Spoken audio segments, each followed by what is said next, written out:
Louange au Créateur de l'univers, salutations de paix, de vie, de force et de santé à tous. Dans cette vidéo, on va essayer de répondre à certaines questions ou bien de réagir à certains commentaires qui ont été laissés en dessous des vidéos sur la chaîne YouTube ou bien qui ont été laissés en message privé par Facebook. Donc si le Tout-Puissant le permet, on aura plusieurs vidéos comme celle-ci, car on va essayer de répondre à un maximum de questions. Donc sans tarder, on va lire la première question, qui est du frère Jean-Philippe Lohon. Je ne sais pas si je prononce bien son nom, il pourra me corriger, qui dit « Salutations frère, si j'ai bien compris ta chronologie, tu vises à faire comprendre au monde que tout procède de la tradition spirituelle africaine. Mais quelle est cette spiritualité? Est-ce le vaudou, le kimuntu, le bwiti ou christianisme antique, etc. 2019 approche à grands pas. Merci de faire connaître à ceux qui ont compris la marche à suivre. Point. Donc fin de citation de la question du frère. Tout d'abord, je passe mes salutations de paix à ce frère qui suit nos vidéos pratiquement depuis le début. Et donc vraiment que la paix soit sur toi et que le Créateur Tout-Puissant te protège, toi et ta famille. Et d'ailleurs qu'il en soit aussi ainsi pour tous les frères et sœurs qui sont toujours là et qui répondent présents et qui suivent les vidéos tout en comprenant le message. Maintenant, pour réponse à cette question, sache frère qu'il y aura une vidéo que, si le Tout-Puissant le permet, sera publiée bientôt et qui va aborder ce sujet en partie. Et d'ailleurs, tu n'es pas le premier à poser la question, donc ce sera aussi une occasion pour répondre à tous ceux qui, comme toi, ont la même préoccupation. Donc, un peu de patience, on reviendra là-dessus. Que la paix soit sur toi, cher frère. Ensuite, c'est le commentaire de Univers Neferu or Never qui dit « Bonjour, nous le peuple noir qui se fait génocider depuis des siècles ou des millénaires. Quel est le projet que vous avez en apportant ce type d'information qui pourrait permettre notre survie en 2030 par exemple? Qu'est-ce que cela va-t-il apporter de visible ou palpable pour nous et l'humanité en général l'année prochaine matériellement? On en a sérieusement besoin, merci. » Donc fin de citation de la question. Bon, je ne sais pas si c'est un frère ou si c'est une sœur qui pose cette question, mais on va essayer un peu de s'appesantir là-dessus. Bon, déjà il faudrait dire que je ne crois pas que le peuple originel aura des difficultés à survivre jusqu'en l'an 2030, étant donné que on a déjà survécu à 4 siècles d'oppression terrible. Donc c'est maintenant à nous de nous réveiller parce qu'on a presque touché le fond. Mais par contre, c'est vrai qu'il faut faire des choses concrètes et avoir des réalisations profitables au peuple. Mais pour cela, le plus important est d'abord de se rassembler entre frères et sœurs, car c'est dans l'union que les choses peuvent se faire et autour d'une idée spirituelle commune. On a déjà un peu parlé du principe des écoles de vie, mais il nous faudrait déjà boucler les vidéos sur la question notamment qui a été posée par le frère Jean-Philippe Lohon et d'autres, et à ce moment-là on verra qui partage ou non les mêmes idées sur le plan du message, sur le plan de la compréhension de la spiritualité. Ensuite, en attendant, c'est vrai que pour le reste, il est question que la communauté soit dans la solidarité. Par exemple, on a des cyclones ou des ouragans qui frappent nos frères aux Antilles.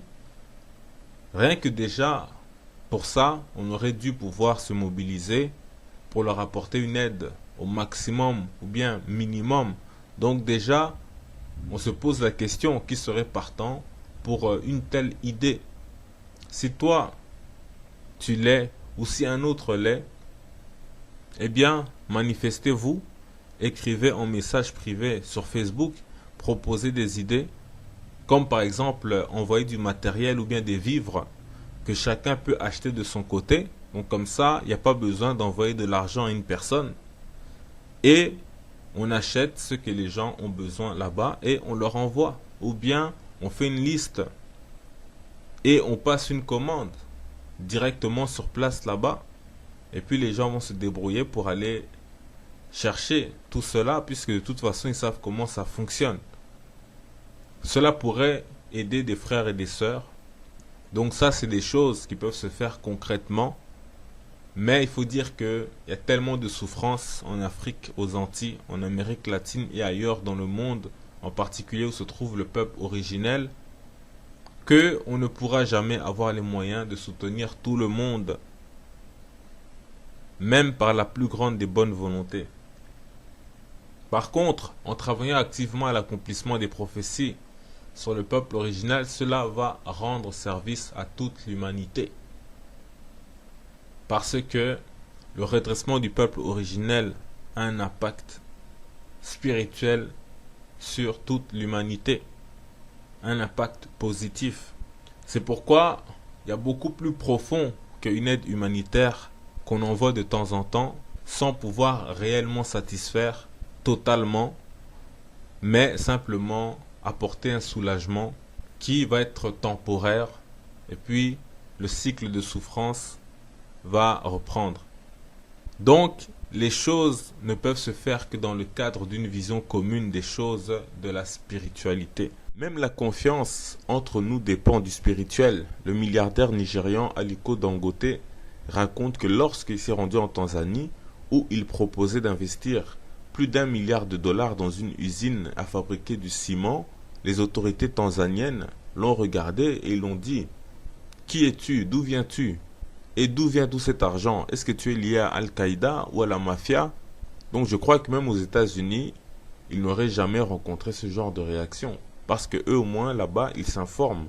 Et Aliko Dangote est un homme connu. Mais on peut aussi s'interroger sur ses propres capacités à communiquer l'information. Car sa compagnie a un site internet, il fait partie de la bourse du Nigeria. Et lui-même a été mentionné dans le magazine Forbes comme étant une des plus grandes fortunes du monde avec près de 20 milliards de dollars. Donc du coup, peut-être en Tanzanie, il aurait dû, pour être plus crédible, être accompagné d'un lobbyiste occidental. Et le même Aliko Dangote se plaint du fait que il lui est plus difficile de voyager à l'intérieur de l'Afrique avec son passeport nigérian qu'un Français. Et il a subi de nombreuses tracasseries en Afrique du Sud. Imaginez-vous donc un peu ici, on parle d'un milliardaire, donc si on le traite de cette manière, alors comment on va traiter le petit peuple africain? Et ça, c'est chez nous, entre nous, en Afrique. Il y a comme donc un voile spirituel. Essayez de faire affaire avec des gens en Afrique, 9 fois sur 10, il y aura une escroquerie, sans compter 1001 obstacles. Parce que comme on a dit, notre véritable problème est spirituel et il faut donc une solution avant tout spirituelle, mais en communauté. Ce n'est pas l'affaire d'une personne qui fait les choses dans son coin et à sa manière et qui pense que ça va changer quelque chose. Non, il faut agir en cohésion les uns avec les autres dans la communion. C'est le seul moyen pour y parvenir, pour que cela puisse se transférer dans la réalité. Car la spiritualité a un impact sur la réalité. Et nous savons qu'il y a un grand travail à faire de ce côté-là. Par exemple, on a déjà parlé au niveau le plus basique des noms que nous portons, que nous donnons à nos enfants, ou à nos pays, à nos villes, etc. Tout cela devrait normalement revêtir les allures de notre culture ancestrale spirituelle et dans nos langues. Car ce que nous avons actuellement, c'est la propriété des peuples étrangers qui nous ont colonisés.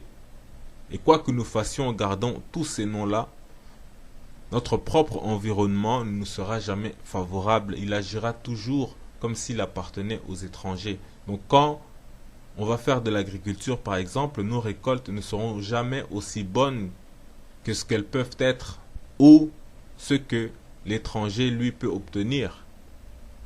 Donc tout cela nécessite une cohésion et un équilibre spirituel. Et ça, ce n'est qu'un exemple parmi tant d'autres. Par exemple, actuellement, il y a une lutte pour l'abolition du franc CFA. Une lutte que nous soutenons naturellement par solidarité, comme on a dit tout à l'heure, que c'est la moindre des choses que on soit solidaires les uns avec les autres dans le peuple originel. Et donc, ça c'est vraiment la base en attendant la réunification spirituelle du peuple originel. Mais cette lutte contre le franc CFA, on sait tous que ce n'est pas notre priorité.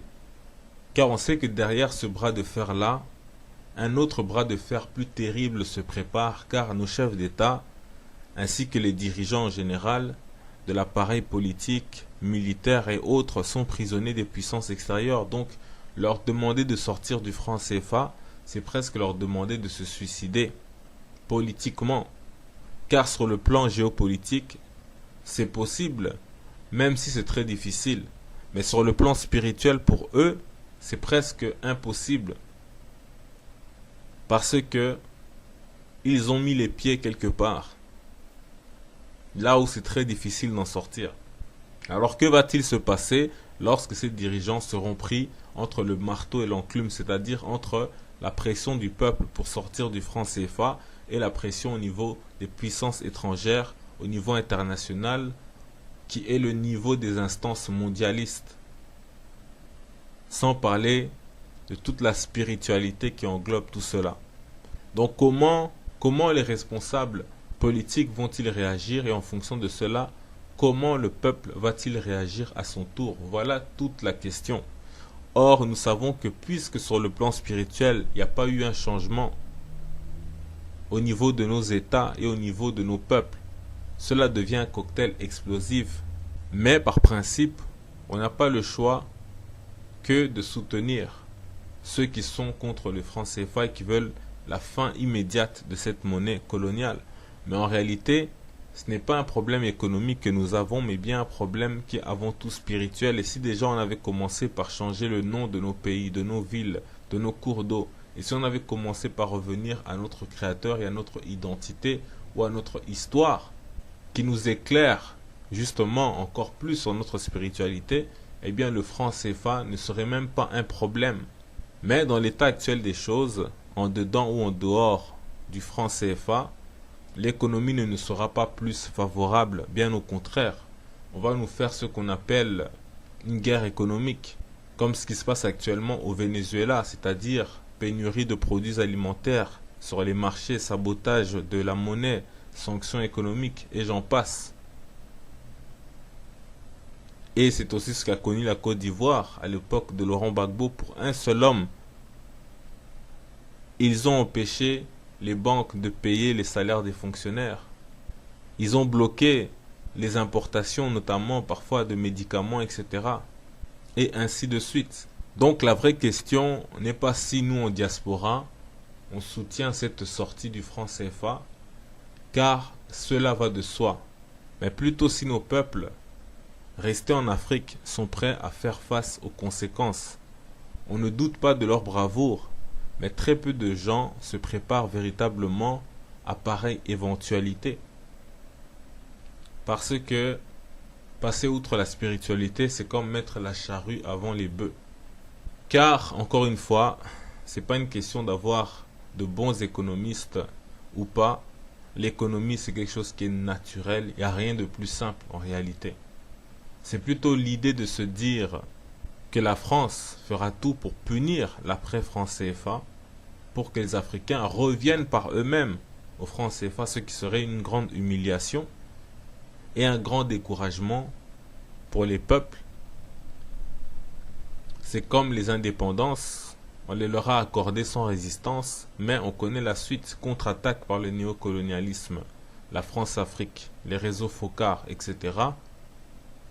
Mais aussi ce qui est arrivé à Modibo Keïta, Sylvanus Olympio, Sékou Touré en Guinée, etc.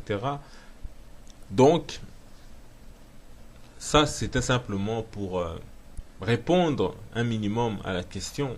Donc, il ne faut pas penser que notre lutte est une lutte pour le monde matériel. C'est comme ceux qui pensent à la fin du monde. Ils guettent les signes, etc. Oui, les puces RFID et j'en passe. Et ils font une intense propagande, matin, midi et soir. Mais tu sais même pas quel est ton dernier jour à passer sur cette terre-là. Donc pour toi, la fin du monde, ça peut être demain. Est-ce que tu t'es déjà préparé à l'après? Donc, il faut savoir que c'est sur le plan spirituel que les vraies choses se passent. Et donc, nous, on n'a aucun doute que le peuple originel, en 2030, en 2050, il sera là. C'est le peuple du Créateur. Il n'y a rien à faire. Mais néanmoins, 2019, c'est la fin de l'esclavage spirituel imposé au peuple originel.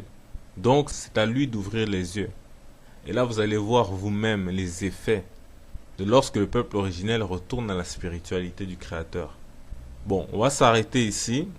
Mais de toute façon, comme on a dit, on doit d'abord parler, on doit d'abord boucler, faire un peu le tour par rapport à la question du frère Jean-Philippe Loon. Et déjà à partir de là, on se comprendra déjà un peu mieux.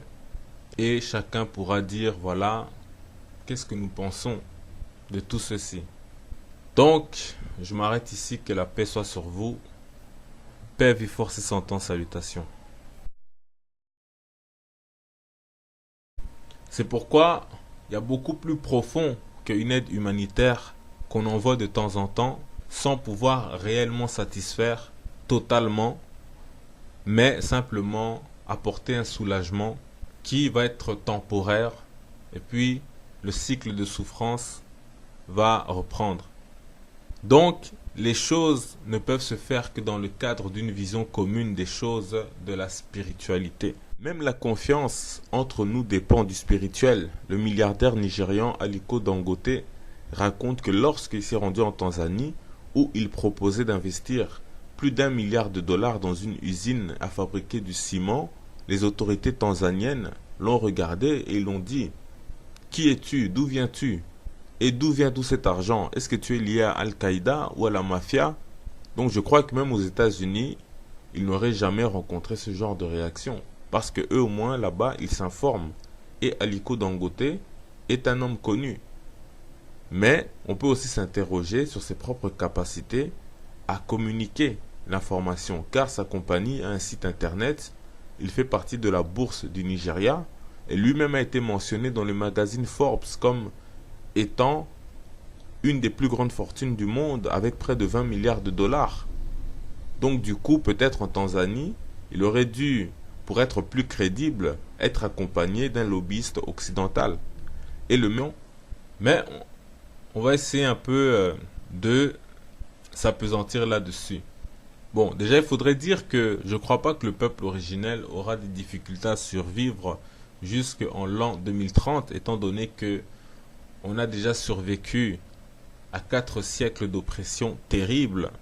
Donc c'est maintenant à nous de nous réveiller parce qu'on a presque touché le fond. Mais par contre, c'est vrai qu'il faut faire des choses concrètes et avoir des réalisations profitables au peuple. Mais pour cela, le plus important est d'abord de se rassembler entre frères et sœurs. Car c'est dans l'union que les choses peuvent se faire. Et autour d'une idée spirituelle commune. On a déjà un peu parlé du principe des écoles de vie. Mais il nous faudrait déjà boucler les vidéos sur la question, notamment qui a été posée par le frère Jean-Philippe Loon et d'autres. Et à ce moment-là, on verra qui partage ou non les mêmes idées sur le plan du message, sur le plan de la compréhension de la spiritualité. Ensuite, en attendant, c'est vrai que pour le reste, il est question que la communauté soit dans la solidarité. Par exemple, on a des cyclones ou des ouragans qui frappent nos frères aux Antilles. Rien que déjà, pour ça, on aurait dû pouvoir se mobiliser pour leur apporter une aide au maximum ou bien minimum. Donc déjà, de la question du frère. Tout d'abord, je passe mes salutations de paix à ce frère qui suit nos vidéos pratiquement depuis le début. Et donc vraiment que la paix soit sur toi et que le Créateur Tout-Puissant te protège, toi et ta famille. Et d'ailleurs qu'il en soit aussi ainsi pour tous les frères et sœurs qui sont toujours là et qui répondent présents et qui suivent les vidéos tout en comprenant le message. Maintenant, pour réponse à cette question, sache frère qu'il y aura une vidéo que si le Tout-Puissant le permet sera publiée bientôt et qui va aborder ce sujet en partie. Et d'ailleurs, tu n'es pas le premier à poser la question, donc ce sera aussi une occasion pour répondre à tous ceux qui, comme toi, ont la même préoccupation. Donc, un peu de patience, on reviendra là-dessus Que la paix soit sur toi, cher frère.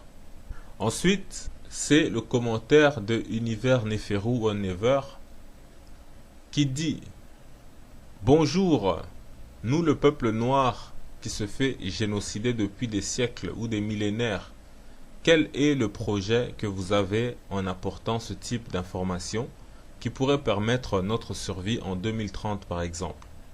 Qu'est-ce que cela va-t-il apporter de visible ou palpable pour nous et l'humanité en général l'année prochaine matériellement? On en a sérieusement besoin, merci.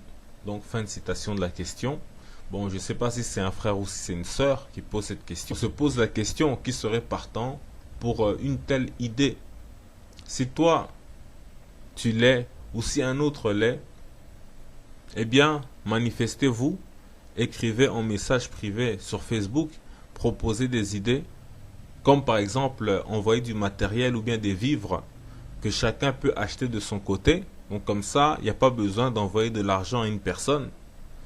Et on achète ce que les gens ont besoin là-bas et on leur envoie. Ou bien on fait une liste et on passe une commande directement sur place là-bas.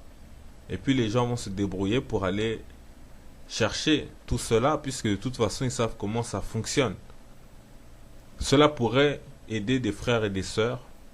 Donc ça, c'est des choses qui peuvent se faire concrètement. Mais il faut dire qu'il y a tellement de souffrances en Afrique, aux Antilles, en Amérique latine et ailleurs dans le monde, en particulier où se trouve le peuple originel, qu'on ne pourra jamais avoir les moyens de soutenir tout le monde, même par la plus grande des bonnes volontés.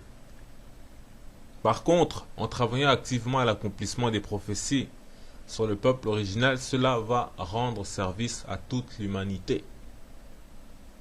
Parce que le redressement du peuple originel a un impact spirituel sur toute l'humanité, un impact positif.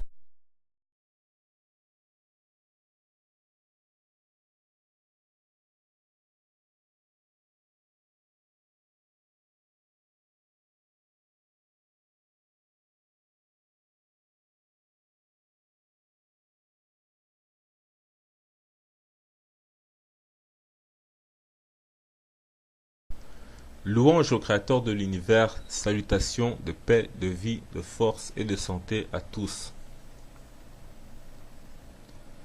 Dans cette vidéo, on va essayer de répondre à certaines questions ou bien de réagir à certains commentaires qui ont été laissés en dessous des vidéos sur la chaîne YouTube ou bien qui ont été laissés en message privé par Facebook. Donc si le Tout-Puissant le permet, on aura plusieurs vidéos comme celle-ci, car on va essayer de répondre à un maximum de questions. Donc sans tarder, on va lire la première question qui est du frère Jean-Philippe Lohon. Je ne sais pas si je prononce bien son nom, il pourra me corriger, qui dit: salutations frère, si j'ai bien compris ta chronologie, tu vises à faire comprendre au Muntu que tout procède de la tradition spirituelle africaine. Mais quelle est cette spiritualité? Est-ce le vaudou, le kimuntu, le bwiti ou christianisme antique, etc. 2019 approche à grands pas. Merci de faire connaître à ceux qui ont compris la marche à suivre. Point. Donc fin de citation.